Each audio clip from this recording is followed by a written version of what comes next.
Nairobi Senator Edwin Sifuna has moved to the Political Parties Disputes Tribunal, seeking urgent orders to stop his removal as the Secretary General of the Orange Democratic Movement pending the hearing and the determination of his case.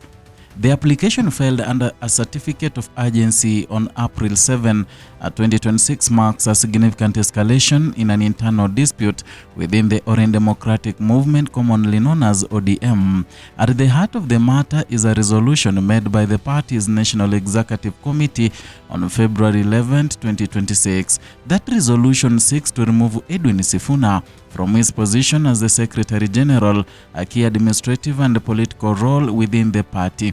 Through his legal team, the Nairobi Senator is now asking the tribunal to immediately halt the implementation of that decision. He argues that unless the orders are granted, actions taken by the party could proceed in a manner that may later be deemed unlawful. The request before the tribunal is clear, and Sifuna wants the status quo maintained until his application is fully heard and determined. He is seeking a stay on the enforcement of the NEC resolution, and this would effectively prevent ODM from replacing him or taking further steps to formalize his removal while the dispute is still under review. But the application goes further, and the senator is also challenging a separate internal process initiated by the party. And this stems from the letter dated April 2nd, 2026, titled Notice to Show Cause. And that notice is typically used to disciplinary proceedings, requiring an individual to respond to allegations before action is taken. Sifuna is now asking the tribunal to issue conservatory orders blocking any proceedings connected to that notice. He argues that these processes are not only irregular, but also part of what he describes as flawed disciplinary path. And in addition, he is seeking an injunction. This injunction is granted would restrain both the Orange Democratic Movement and the register of the political parties from implementing the February resolution or acting on outcomes arising from the internal dispute mechanisms initiated by the party.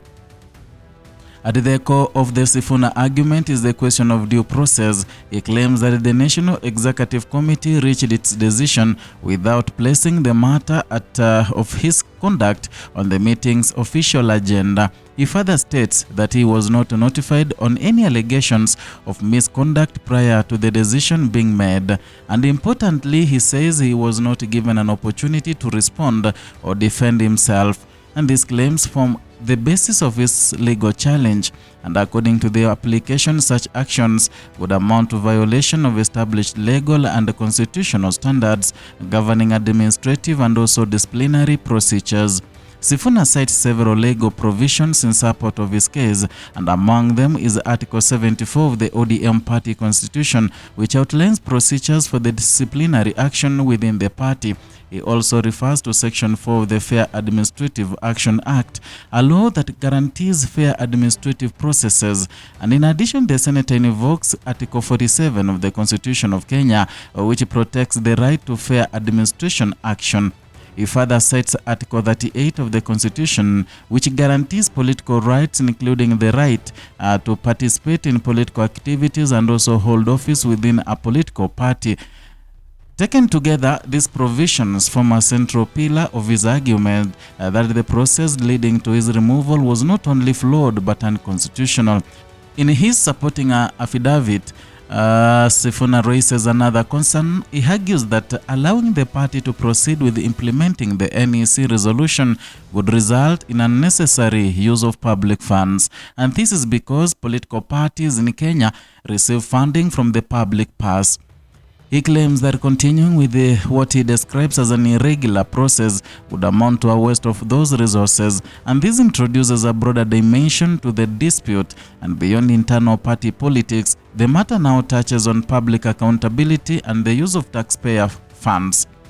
The tribunal is now being asked to weigh these arguments carefully.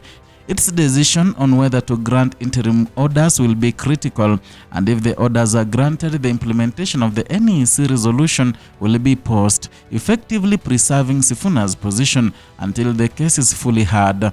If the orders are declined and denied, and then the party may proceed with its internal processes, potentially finalizing his removal. The case also highlights ongoing tensions within political parties over governance, internal democracy, and adherence to constitutional principles.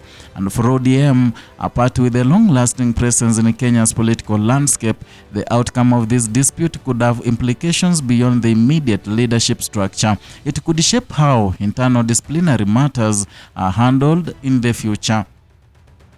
For Sifuna, the case represents not just a personal political challenge, but also a test of legal protections available to party officials. The proceedings at the political parties disputes tribunal are expected to draw close attention from legal experts, political observers, and also the public. This is because the tribunal plays a key role in resolving disputes within political parties, ensuring that internal conflicts are addressed within the framework of the law. As the matter moves forward, all eyes will be on the table on how the tribunal interprets the issues raised, particularly those relating to due process, constitutional rights, and the balance between party autonomy and legal oversight. The dispute also comes at a time when political parties in Kenya are under increasing scrutiny over their internal operations. Questions of transparency, fairness, and accountability continue to shape public discourse, and this case adds to that conversation. It underscores the importance of clear procedures and adherence to both party constitutions and national laws. And for now, the immediate focus remains on the tribunal next move. Will it grant the urgent order sought by Edwin Sifuna, or will the party be allowed to proceed with its resolution and the disciplinary processes? And that decision could set the tone for what comes next. As the legal battle unfolds, the question remains not just about one position, but about the rules that govern power, process, and also accountability within Kenya's political parties. That is all from Kenya Lens Media, where we give you news updates as they break. Kindly, if you are new here, consider subscribing as a way of motivating us and also helping us grow this platform. If you are new here, and also hit the notification bell, turn it on so that you can receive notifications each and every time we bring in a new video.